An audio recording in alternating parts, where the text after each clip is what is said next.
अस्सलाम वालेकुम नाज़रीन, मैं हूं सिमनी और आप देख रहे हैं बिस्मिल ऑफिशियल यूट्यूब चैनल। नाज़रीन, दो बड़ी इंटरेस्टिंग और बड़ी अहम किस्म की न्यूज है हमारे पास जो आज के ब्लॉग के अंदर आपके साथ डिस्कस की जाएंगी।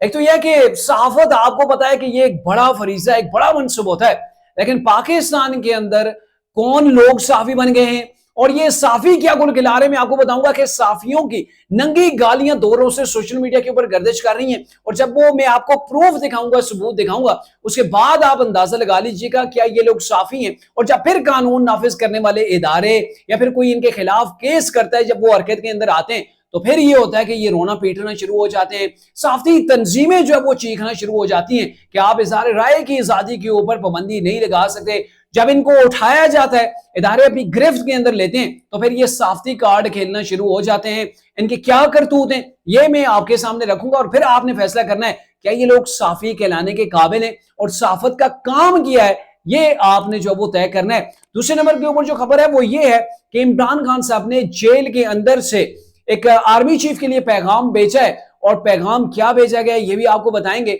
और आपको ये भी बताएंगे कि अब तरीके इंसाफ क्या करने जा रही है। तरीके इंसाफ ने अपनी कोशिशों के अंदर तेजी जो वो ले आई है। अब क्या कोशिशें हो रही हैं डोनाल्ड ट्रंप की कामयाबी के बाद, ये भी आज के ब्लॉग के अंदर आपके साथ डिस्कस किया जाएगा। आगे बढ़ने से पहले आपसे एक ही रिक्वेस्ट होगी कि अगर आपने अभी तक हमारे चैनल को सब्सक्राइब नहीं किया तो काइंडली अभी हमारे चैनल को सब्सक्राइब कर लें और बेल आइकन को जरूर प्रेस कीजिएगा ताकि हमारी आने वाली वीडियो आप तक बराबर पहुंचती रहे।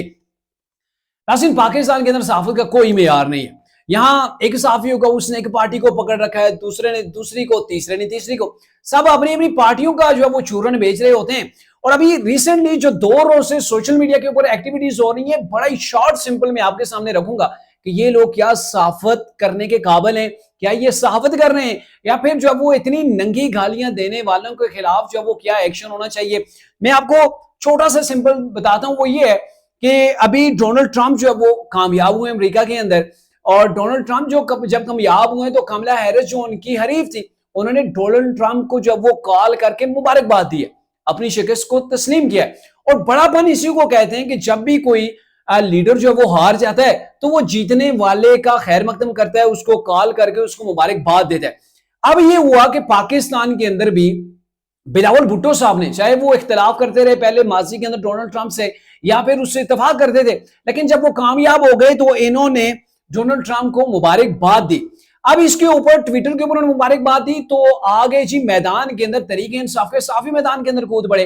ये सदीक जान है जी, तरीके इंसाफ के बड़े ही फेवरेट जो है वो साफी हैं। अब वो कोड करते हैं बिलावल भुट्टो के उस ट्वीट को जिसके अंदर वो मुबारकबाद जो वो पेश कर रहे हैं डोनाल्ड ट्रंप को, और उसके ऊपर लिखते हैं जी इतनी जल्दी बाप बदल लिया। अब आप अंदाजा लगाएं कि पाकिस्तान के इतने बड़े लीडर को जिसकी एक अच्छी खासी फैन फॉलोइंग है,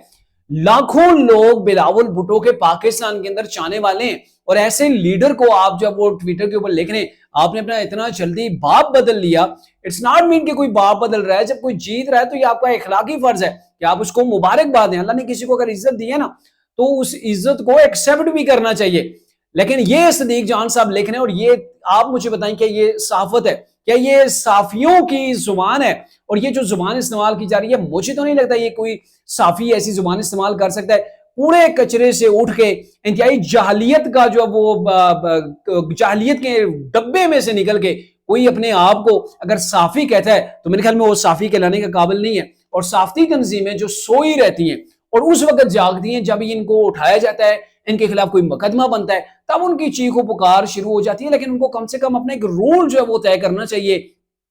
एक डिसिप्लिन जो है वो बनाना चाहिए कि साफी को क्या करना चाहिए, कौन कौन सी चीजें जिनको टच नहीं करना चाहिए। अब जैसे ये गंदी जुबान इस्तेमाल कर रहे हैं, ऐसे ही जो है वो इमरान रियाज साहब है जिनको पहले भी उठाया गया था और उनको उठाया उनकी अपनी गंदी जुबान की वजह से गया था। तब कौम को पता नहीं था कि इमरान रियाज खान साहब जो है वो क्या गुल खिला रहे हैं। अभी मैं उनका ट्वीट एक आपको पढ़ के सुनाता हूं। इन्होंने डोनाल्ड ट्रंप की कामयाबी के ऊपर एक ट्वीट किया है और आपको पता होना चाहिए कि इमरान रियाज साहब वो साफी हैं जिनके लाखों नहीं बल्कि जो है वो आप कह सकते हैं कि कई मिलियन जो है उनके फॉलोअर हैं ट्विटर के ऊपर। और वो लिखते हैं कि अमेरिका में एस्टेब्लिशमेंट का इंतखाबी निशान खोता हार गया। ये अभी जो बाइडन को कहा जा रहा है कि अमेरिका के अंदर एस्टेब्लिशमेंट का जो इंतखाबी निशान खोता था वो हार गया, जबकि पाकिस्तान में एस्टेब्लिशमेंट के खोते को जो है वो एक अभी भी हारने के बावजूद भी इक़्तिदार के अंदर। आप ट्वीट देख लें। इतनी घटिया जुबान इस्तेमाल करने वाले के खिलाफ जब इदारे हरकत के अंदर आएंगे, गवर्नमेंट हरकत के अंदर आ गई, तो फिर ये चीखेंगे कि भाई इनको बिना वजह उठा लिया गया, ये तो इज़हारे राय की आजादी नहीं है। अरे भाई ये इज़हारे राय नहीं होता, भौंकना, किसी को गालियां देना, किसी के ऊपर एलिगेशन लगाना, किसी के खिलाफ जो वो ऐसी बेहुदा किस्म की जो वो इल्जामात लगाना, बकवास करना, ये साफियों का काम नहीं होता है, और ना ही जो है वो इसकी किसी भी दुनिया के मुल्क के अंदर इजाजत होती है। ये अगर किसी और दुनिया के मुहज्जब मुल्क के अंदर होते तो यकीन कीजिए इनकी छित्रोल होनी थी। इससे पहले भी इमरान रियाज साहब की छित्रोल हो चुकी है, वाह वाह हो चुकी है, लेकिन तब कौम को नहीं पता था कि इन्होंने क्या गुल खिलाए। ये हर उस प्रोपेगेंडे का हिस्सा होते थे, हर वो प्रोपेगेंडे को ये मैनेज कर रहे होते थे जो एंटी स्टेट हुआ करता था, और पाक फौज के अंदर बगावत की, यानी कि पाकिस्तान का जो सबसे बड़ा सिक्योरिटी इदारा है उसके अंदर बगावत की जो वो इन्होंने कोशिश भी की, इन्होंने इल्जामात भी लगाए आर्मी चीफ के ऊपर भी, गवर्नमेंट के ऊपर भी। तो ये लोगों के माइंड जो वो फीडिंग का काम कर रहे थे तरीके इंसाफ की बिहाफ के ऊपर, और इंतहाई घटिया किस्म का जो वो रियासत पाकिस्तान के खिलाफ इन्होंने जो वो प्रोजेक्ट जो वो लॉन्च किए, काम किया है, इन्होंने जो वो बयानियां डेवलप किया है। और अब ये कह रहे हैं कि आप एक वक्त के मुंतखब प्राइम मिनिस्टर को आप खोता कह के पुकार रहे हैं, और कल जब इदारे हरकत के अंदर आ जाएंगे आपकी छित्रोल होगी, और फिर जो है वो ये तरीके इंसाफ के फैन भी रोना शुरू हो जाएंगे। ये बड़ा जुल्म हो रहा है। इसे जुल्म नहीं कहते हैं, ये कहते होते हैं ना कि जो लातों के भूत होते हैं वो बातों से नहीं मानते, यानी कि ये छित्रोल जो है वो बड़ी जरूरी होती है। वो कहता होता था ना शिवाज गिल के रंदा फेरेंगे रंदा, इन जैसों के ऊपर रंदा फेरना चाहिए ताकि इनको साफती अदाब का पता चल जाए, और दीगर जो साफी लोग हैं उनकी बदनामी का, यानी कि साफत की बदनामी का कम से कम जरिया न बने। इसके अलावा साबिर शाकिर साहब हैं जी, ये अपने प्रोपेगेंडे के लिए, ये साफी जो है ना, नामनियाद साफी जो टाउट इन पार्टियों के जो पाकिस्तान के खिलाफ काम करने के अलावा इनका कोई काम नहीं है, मतलब प्रोपेगेंडा ब्रिगेड है ये, इनके ठीक ठाक किस्म के फॉलोअर हैं, लोगों को गुमराह करते हैं और लोगों को जो वो गुमराह करके स्टेट के सामने लाके खड़ा करते हैं। अभी मैं इनका ट्वीट देख रहा था, ये कहते हैं,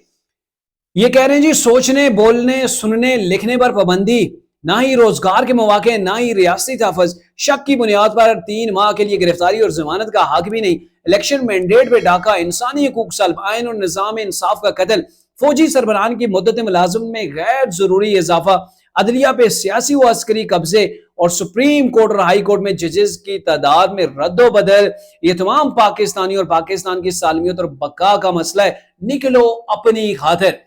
यानी कि ये देखें ना कैसे वो प्रोजेक्ट जो वो प्रोपेगेंडे को लॉन्च कर रहे हैं, उसको हवा दे रहे हैं कि भाई यहाँ बोलने की आजादी नहीं है, सुनने की आजादी नहीं है, यहाँ पे पाकिस्तान के अंदर तहफ़्फ़ुज़ नहीं मिल रहा, यहाँ पे आर्मी चीफ को क्यों एक्सटेंशन दी? अरे भाई आम आदमी का मसला नहीं है कि आर्मी चीफ को क्यों एक्सटेंशन दी गई, अदलिया की तादाद क्यों बढ़ाई गई, इससे आम आदमी को क्या फर्क पड़ता है? आम आदमी को अगर फर्क पड़ता है तो वो ये होगा कि सुप्रीम कोर्ट के अंदर जो केसेस हैं वो जल्दी रिजॉल्व हो जाएंगे, जल्दी जो लोड है सुप्रीम कोर्ट के ऊपर वो खत्म हो जाएगा। अगर कोई आर्मी चीफ ठीक काम कर रहा है तो ये गवर्नमेंट का इशू है। आपके लाडले इमरान नियासी के दौर के अंदर जब आर्मी चीफ जनरल बाजवा को एक्सटेंशन दी गई थी 3 साल के लिए, तो तब आप कहां थे? तब इस मुल्क को खतरा नहीं था, तब ज्यादती नहीं हो रही थी। आज ही ज्यादती हो रही है जब वो एक कानून पास कर गए, तमाम सर्विसेज चीफ की मुद्दत मुलाजमत को बढ़ाया गया। आज आपके पेट के अंदर मरोड़ है। अब आपने जाती फायदे के लिए या फिर तरीके इंसाफ से जो कुछ आपको मिलता है उस फायदे के लिए लोगों की माइंड फीडिंग करते हैं। तो ऐसे जो साफी हैं, मैं तो इनको साफी नहीं कहता, इन लोगों की तगड़े किस्म की गिरफ्त होनी चाहिए ताकि इनको लग पता जाए कि कानून तोड़ना, कानून या फिर रियासत के खिलाफ प्रोपेगेंडा करना कितना महंगा साबित हो सकता है। अब आते हैं जो दूसरा और अहम मैटर है, वो ये है कि इमरान खान साहब के साथ जेल के अंदर अली मोहम्मद खान साहब की रिसेंटली मुलाकात हुई है। गुज़िश्ता रोज उनकी मुलाकात हुई थी। उस मुलाकात के अंदर से कुछ चीजें बाहर आई हैं। अब यह है ना कि इमरान खान के दाएं बाएं या इमरान खान से रेगुलर मुलाकात करने वाले वो लोग होते हैं जो इमरान खान के कान भरते हैं, जो इमरान खान को अच्छी बात नहीं बता रहे होते। इमरान खान साहब की कमजोरी है कि जो भी उनको उनके कान भरता है इमरान खान साहब उसी के ऊपर लब्बैक कह देते हैं। वो देखते सुनते नहीं है, बल्कि जो उनके माइंड के अंदर चीज को भरा जाता है वही उनकी जुबान से उगल के बाहर आ जाता है। लेकिन अली मोहम्मद खान साहब ने उनको समझाया कि भाई साहब मामला ये है कि हम आगे ऐसे नहीं बढ़ सकते, हमें अपनी पॉलिसी के ऊपर नजरसानी करनी पड़ेगी, हमें एस्टेब्लिशमेंट से लड़ना नहीं होगा, हम एस्टेब्लिशमेंट से दूर हैं, पाक फौज से दूर हैं, हमने एक जो वो महाजराई क्रिएट की हुई है, इसी वजह से हमें हर जगह जो वो मार पड़ रही है। अगर अपने आप को बाहर जेल से निकालना है, पार्टी को दोबारा मुनज़्ज़म हालत के अंदर देखना है, दोबारा से पॉलिटिक्स के अंदर अगर आपने कम बैक करना है तो आपको ये चीजें छोड़नी पड़ेंगी और आपको ये करना होगा कि अपनी पॉलिसी को नरम करना होगा, एस्टेब्लिशमेंट के अपने आप को करीब करना होगा। और इसके तमाम चीजों के ऊपर कहा जा रहा है कि इमरान खान ने अली मोहम्मद खान साहब की बात से इत्तेफाक किया है और ये कहा है कि मेरा आर्मी चीफ से एक ही मुतालबा है, आप बात उन तक पहुंचा दें। मुतालबा यह है कि आप न्यूट्रल हो जाएं, एस्टेब्लिशमेंट न्यूट्रल हो जाए, गवर्नमेंट की पुष्टपनाही से आप हट जाएं, बाकी हमें मैदान के अंदर खुला छोड़ दें और गवर्नमेंट को छोड़ दें, हम जाने और गवर्नमेंट, यानी कि आप गैर सियासी हो जाएं। वो जो कभी मियां नवाज शरीफ जो वो डिमांड किया करते थे कि जो है वो फौज जो है वो गैर सियासी हो जाए, वो न्यूट्रल हो जाए, वो सियासत से अपना हाथ जो है वो खींच ले, अब वही इमरान खान साहब की डिमांड है। और फिर इमरान खान साहब को अली मोहम्मद खान साहब की जानब से मजीद ब्रीफ किया गया कि हमें जो है वो अगर आपके साथ कहीं पर बात होती है तो आपने फौरी तौर पर ये नहीं कहना कि प्राइम मिनिस्टर को हटा दो, असम्बलियों को तहलील किया जाए, नए इलेक्शंस किए जाएं, या फिर आप धरने लॉन्ग मार्च की सियासत से अपने आप को खींचें, अपने आप को एक दुरुस्त सीमत के अंदर लेके आगे बढ़े। अगर यही मामला आप करते रहे तो आपकी रिहाई और दोबारा पॉलिटिक्स के अंदर कम बैक तरीके से आपका ये पॉसिबल नहीं है। और इसके ऊपर इमरान खान साहब ने किसी हद तक जो वो इत्तेफाक भी किया है। और अब अगर इमरान खान साहब का मैसेज वहां पे पहुंचता है और फिर इस चीज के ऊपर अगर इंप्लीमेंट कर जाते हैं इमरान खान साहब, जो कि लगता नहीं है, लग नहीं रहा है, क्योंकि इमरान खान साहब से अभी कोई बात करेगा तो दूसरा आके वो बताएगा तो इमरान खान साहब दूसरे के पीछे चलना शुरू हो जाएंगे। और तरीके से हम अभी कोशिश कर रही है कि इमरान खान के लिए कोई रिलीफ जो है वो पैदा हो सके। अभी जो है वो अमेरिका के अंदर ट्रंप की गवर्नमेंट आ रही है तो तरीके साहब ने कोशिशें कर दी हैं, ट्रंप कार्ड खेलने की जो वो कोशिश जारी है। जुल्फी बखारी अमेरिका के अंदर मौजूद है, वो ट्रंप के जो दामाद और बेटी उनके साथ इनके किसी हद तक जो है वो असर रसूख है, तल्लुकात हैं। अब उनको ब्रू कार ला के वो ट्रंप की जो इंतजामिया उस तक ये पैगाम पहुंचाना चाहते हैं ट्रंप तक कि इमरान खान पाकिस्तान की जेल के अंदर कैद है, इमरान खान की गवर्नमेंट गिराई गई थी, वो आपका दोस्त है, और गवर्नमेंट गिराई गई थी जो बाइडेन की गवर्नमेंट के दौरान, तो आप अपना रोल प्ले करें। और मुमकिन है कि ये एक कोशिश की जा रही हो कि डोनाल्ड ट्रंप जब गवर्नमेंट के अंदर आ जाए तो एक आध बयान इमरान खान के हवाले से दाग दें ताकि पाकिस्तान की गवर्नमेंट के ऊपर प्रेशर बिल्ट हो और पाकिस्तान की गवर्नमेंट के ऊपर इतना प्रेशर बिल्ट हो जाए कि इमरान खान को रिलीज कर दिया जाए, या इमरान खान के ऊपर जो टाइट हाथ रखा हुआ है ना, गवर्नमेंट हाथ होला रखने के ऊपर मजबूर हो जाए।